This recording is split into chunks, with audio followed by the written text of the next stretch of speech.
Hello friends, नमस्कार। स्वागत है आप सभी का स्टडी विद ज्ञान प्रकाश में। कार्यालय सचिव उत्तर प्रदेश बेसिक शिक्षा परिषद के द्वारा एक विज्ञप्ति जारी की गई है, जिसमें 69,000 शिक्षक भर्ती के लिए वेबसाइट ओपनिंग से लेकर किस प्रकार से आपको अपने विकल्पों को भरना है और किस प्रकार से पूरी की पूरी प्रक्रिया कंप्लीट होगी, यानी कि नियुक्ति तक की सारी जानकारी इस विज्ञप्ति में दी गई है।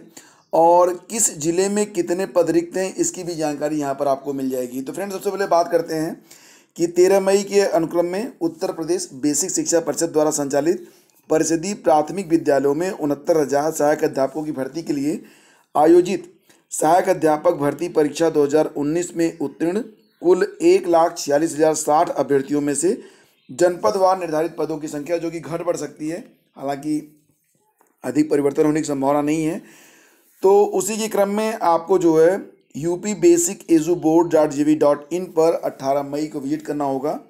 और 18 मई की दोपहर से लेकर आप 26 मई तक जो भी डेटा होगा उसको आप फिलअप कर सकते हैं। उसके बाद की जो प्रक्रिया है वो वेबसाइट पर आपको अवेलेबल करवा दी गई है। 27 मई से लेकर 31 मई के बीच में आपको ये पता चल जाएगा कि आपका जो स्कोर है, जो गुणांक है, वो कितने जिलों के अनुरूप है। और फिर 3 से लेकर 6 जून में आपकी काउंसलिंग होगी। तो सारी जानकारी यहाँ पर प्रोवाइड कर दी गई है। और देखिए, अभ्यर्थी को 69,000 सहायक अध्यापकों की भर्ती के लिए आयोजित भर्ती परीक्षा के लिए निर्गत किया गया जो अनुक्रमांक है और डेट ऑफ बर्थ और मोबाइल संख्या, केवल उसी को निर्धारित वेबसाइट पर डालना होगा। इसके बाद अभ्यर्थी के मोबाइल पर OTP आएगी, जिसको आप वन टाइम पासवर्ड कहते हैं। और OTP डालने के बाद आवेदन पत्र में वांछित प्रविष्टियों को पूर्ण किया जा सकेगा। अब एक बात ध्यान रखिएगा कि जैसे ही आप OTP डालेंगे, 69,000 का जो फॉर्म था वो आपके सामने होगा और इसी फॉर्म के आधार पर ही ये भर्ती प्रक्रिया जो वो आगे बढ़ेगी। अब यहाँ पर एक बात और भी है कि कोई भी डेटा उसमें आप इम्प्रूव नहीं कर पाएंगे। जो 69,000 में जो डेटा था बिल्कुल वही डेटा रहेगा। लेकिन अगर विगत में कुछ चीज़ें बदली हैं तो उसके लिए आप चिंतित ना हो। जैसे कि कुछ अभ्यर्थी तब अनमैरिड थे, अब मैरिड हो गए हैं, या फिर उनके पास लेटेस्ट जो डॉक्यूमेंट्स हैं वो नहीं है, तो इससे कोई फ़र्क नहीं मिलेगा। इसके लिए आपको पर्याप्त समय दिया जाएगा। और इसके बाद सारे फॉर्म को आप कंप्लीट करेंगे और एक बार जब आप आवेदन पूरा कर लेंगे तो उसके बाद फिर दोबारा से आपको संशोधन का मौका नहीं दिया जाएगा। तो मेरे प्यारे अभ्यर्थियों, गलती ना होने पाए, इस बात का बहुत ही विशेष ध्यान रखना। आपका गुणांक कुछ भी बन रहा हो, लेकिन अगर आप 69,000 शिक्षक भर्ती में सुपर टेटामा की जो परीक्षा आप लोग कहते हैं, अगर उसमें आप पास आउट हुए हैं तो आवेदन जरूर कर देना। और सहायक अध्यापक भर्ती परीक्षा में उत्तीर्ण अभ्यर्थियों द्वारा केवल एक ही फॉर्म भरा जाना है और उसी एक फॉर्म में आपको उत्तर प्रदेश के सभी जो 75 जनपद हैं उनका विकल्प आपको देना होगा। विकल्प के बारे में मैं आपको बता दूं कि जो आपका पसंदीदा जिला हो उसको आप पहले क्रम पर रखिएगा। इसी प्रकार से, मतलब यहाँ पर क्योंकि आपसे सभी 75 जिलों का विकल्प लिया जा रहा है, तो वैसे भी मान लेते हैं, जैसे मान लेते हैं किसी ऐसे जनपद में आप हैं, आप गाज़ियाबाद में, जहाँ पर पदों की संख्या बहुत कम है, तो आप गाज़ियाबाद को ही पहली प्रायोरिटी पर रखिए। सबसे अधिक संख्या सीतापुर की, तो उसको आप लास्ट में भी रख सकते हैं, क्योंकि ऐसी स्थिति बनेगी कि मतलब ऐसा नहीं होगा कि आपका लॉस हो जाएगा, क्योंकि सभी जो जनपद हैं उसके सापेक्ष आपकी मेरिट देखी जाएगी और जिस भी मेरिट में आप फिट बैठेंगे उस मेरिट में आपको सीट मिल जाएगी। तो ये मेरी राय है, बाकी आप स्वतंत्र हैं, अपने बुद्धि और विवेक का इस्तेमाल आप भी करिए। मैं अपनी राय से आपको ये बताऊंगा कि जो आपके लिए आनंदमय जिले हैं वहाँ पर आप पहले क्रम पे रखिएगा। और इसके बाद 3 से लेकर 6 जून के मध्य आयोजित काउंसलिंग में ऐसे अभ्यर्थी प्रतिभाग करेंगे जिनका गुणांक जो या भारांक वरीयता क्रम में जिस भी जिले में आपका आएगा वहाँ पर जाना होगा आपको। काउंसलिंग में प्रतिभाग करने का तात्पर्य यह नहीं होगा कि आपकी नियुक्ति हो जाएगी। वांछित अनिवार्य शैक्षिक प्रशिक्षण योग्यता वर्ग श्रेणी के सत्यापन के बाद जो अभ्यर्थी अर्ह पाए जाएंगे उनको नियुक्ति दी जाएगी। और यहाँ पर देखिए, एक लाइन और भी लिखी गई है कि अगर कोई अभ्यर्थी सरकारी, अर्ध सरकारी या फिर बेसिक शिक्षा परिषद के अधीन पूर्व में कार्यरत अभ्यर्थी जो हैं, तो उनको काउंसलिंग के समय ही NOC भी देना होगा, नो ऑब्जेक्शन सर्टिफिकेट। मतलब जो संस्था है उससे आपको NOC लेना पड़ेगा जिसमें आप काम करते हैं, कि अगर आप नौकरी छोड़ के 69,000 में काम करते हैं तो संस्था को कोई समस्या नहीं है। तो क्या क्या डॉक्यूमेंट्स आपको चाहिए 3 से 6 के बीच में काउंसलिंग के समय, तो ध्यान दीजिएगा। जितने भी समस्त शैक्षिक और अन्य मूल अभिलेख हैं उनकी मूल कापी चाहिए और उनकी 2 फोटो सेट, यानी कि जो फोटो कापी होगी 2 सेट वो ले लीजिएगा, और जो फोटो कापी होगी वो सेल्फ अटेस्टेड होगी। 4 पासपोर्ट साइज का फोटोग्राफ चाहिएगा। और सचिव उत्तर प्रदेश बेसिक शिक्षा परिषद प्रयागराज, ध्यान दीजिएगा इस नाम से आपको एक 500 रुपये का ड्राफ्ट, अगर आप जनरल या ओबीसी हैं तो 500 रुपये का ड्राफ्ट, अगर SC ST में आते हैं तो 200 रुपये का ड्राफ्ट, और अगर दिव्यांग हैं तो कोई बात नहीं, निःशुल्क होगा। ये ड्राफ्ट लेकर आपको काउंसलिंग के समय जाना होगा। ये ड्राफ्ट आपका वहीं पर आपसे ले लिया जाएगा। और कितने ज़िले रिक्त हैं तो इसके बारे में भी सूचना जारी कर दी गई है, तो आइए देख लेते हैं। सबसे अधिक जो रिक्त सीटें हैं वो सीटें सीतापुर में हैं।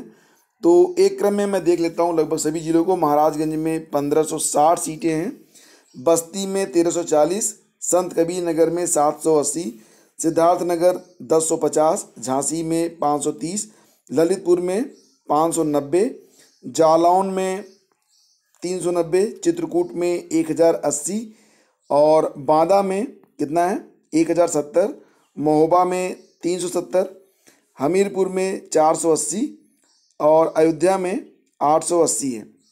बाराबंकी 1310, सुल्तानपुर 1570, अमेठी में 820 सीटें हैं।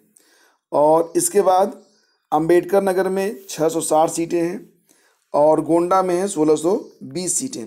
बलरामपुर में 440, बहराइच में 1060, श्रावस्ती में 280, मुरादाबाद में 750, संभल में 680, और रामपुर में 1250, बिजनौर में 1130, और इसके बाद अमरोहा में 720, कानपुर नगर में 350, कानपुर देहात में 520, इटावा 590, औरैया 550, फर्रुखाबाद 1000, कन्नौज में 1500, और इसके बाद आजमगढ़ में है 1550 सीटें, आजमगढ़ में बलिया में है 1600 सीटें, मऊ में 200, सहारनपुर में 600, मुजफ्फरनगर में 260, शामली में 160।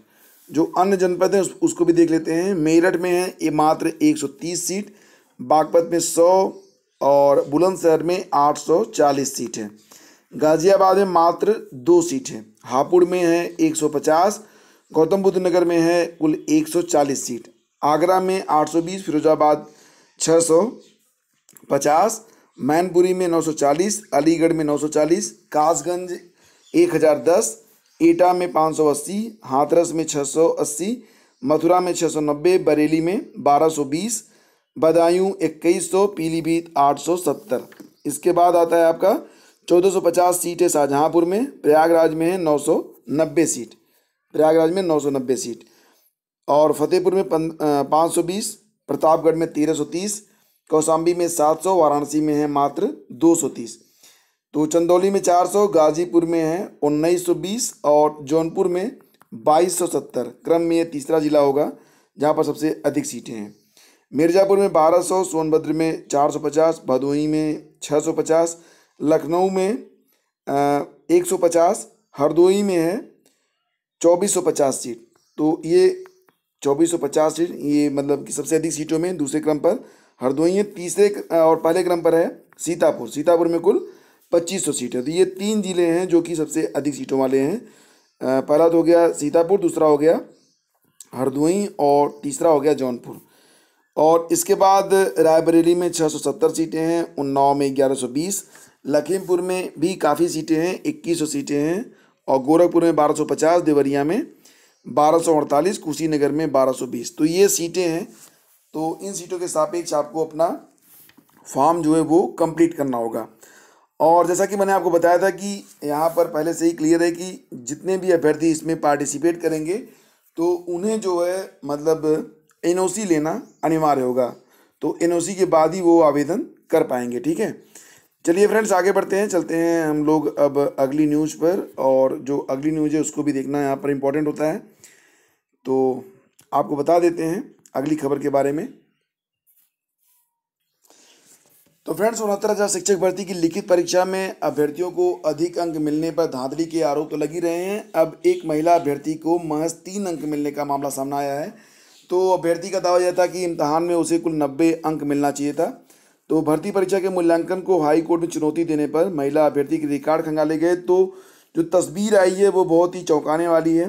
परीक्षा संस्था में उसकी OMR सीट ही सादी मिली है और परीक्षा नियामक प्राधिकारी कार्यालय का कहना है कि 3 अंक उस अभ्यर्थी को इसलिए मिले हैं क्योंकि 3 अंक कॉमन दिए गए हैं, इसलिए उस अभ्यर्थी को भी 3 अंक मिल गए क्योंकि OMR सीट खाली है तो 0 अंक ही बनता था। और इसी बीच युवा मंच के अनिल सिंह लिखित परीक्षा पर सवाल उठा रहे हैं। उनका कहना है कि परीक्षा के दिन पेपर वायरल हुआ था, अभ्यर्थियों को 140 और अधिक अंक मिले हैं और अनिल ने सोशल मीडिया पर अनुक्रमांक जारी करके सामूहिक नकल का आरोप भी लगाया है।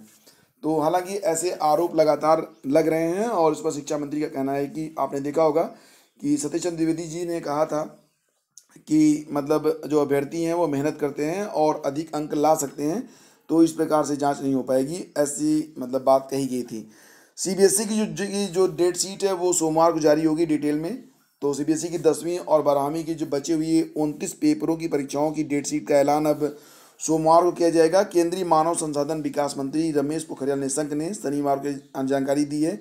तो कल इंतजार करिए, ये परीक्षाएं 1 से 15 जुलाई के बीच जो होंगी वो आयोजित की जाएंगी। और दोस्तों अब चलते हैं 69,000 शिक्षक भर्ती के बारे में। तो मैंने इसके बारे में आपको बता दिया था कि एक ही आवेदन आपको सारे जिलों के लिए करना होगा, एक आवेदन सभी जिलों के लिए मान्य होगा। और सबसे जो अधिक पद हैं उसके बारे में बात करें तो सबसे अधिक पद हैं सीतापुर में, हरदोई में 2450 पद हैं, जौनपुर में 2270, कुशीनगर में है 2220 पद और बदायूं लखीमपुर खीरी में 2100 पद हैं, गाजीपुर में 1920। तो ये वो जिले हैं जहां पर सीटों की संख्या सर्वाधिक है। और पूरी प्रक्रिया के बारे में ऑलरेडी मैं आपको बता चुका हूं। निदेशालय ने लगभग 4,39 शिक्षक भर्ती के लिए भेजा दूसरा रिमाइंडर।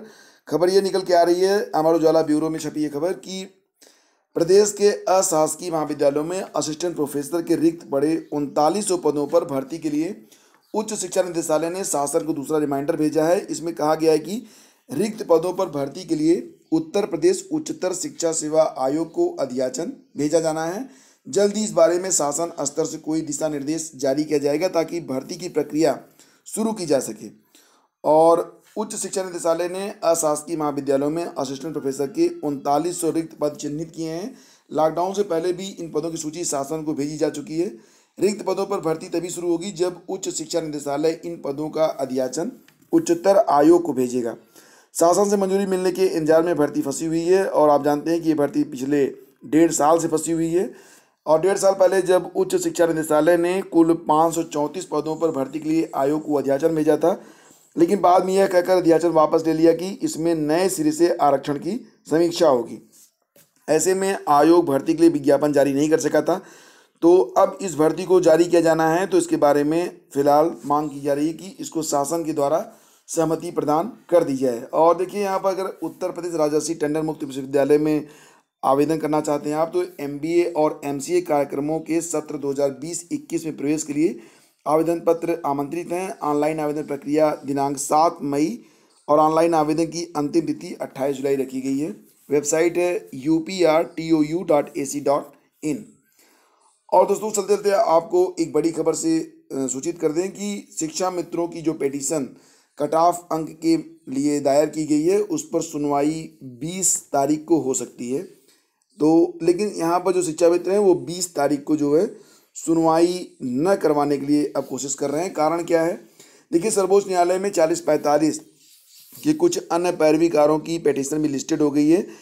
तो ये जो सुनवाई है वो माननीय जस्टिस R भानुमति, माननीय जस्टिस इंदु मल्होत्रा और माननीय जस्टिस अनिरुद्ध बोस की पीठ में आइटम नंबर 13 और 14 पर निश्चित हुई है। तो यह केस हाई कोर्ट में इंगित जजमेंट MCD बनाम सुरेंद्र सिंह के आधार पर सुप्रीम कोर्ट में लिस्टेड हुआ है, क्योंकि ये जजमेंट माननीय जस्टिस R भानुमति जी ने दिया था जो कि 4045 के खिलाफ था। यह जजमेंट सरकार को कभी भी पासिंग मार्क्स डिसाइड करने का अधिकार प्रदान करता है।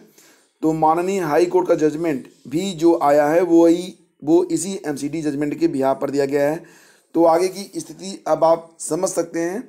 और देखिए इसलिए कहा गया है कि 25 जुलाई 2017 और भोला प्रसाद शुक्ला केस पर शिक्षा मित्रों का जो केस है पूरी तरह निर्भर है। और ये दोनों केस माननीय जस्टिस UU ललित साहब के द्वारा पारित हैं। तो जो शिक्षा मित्र टीम है वो चीफ जस्टिस UU ललित साहब के लिए मतलब कि वही इसकी सुनवाई करें, उनके संबंध में सोमवार को वो लोग बात करेंगे।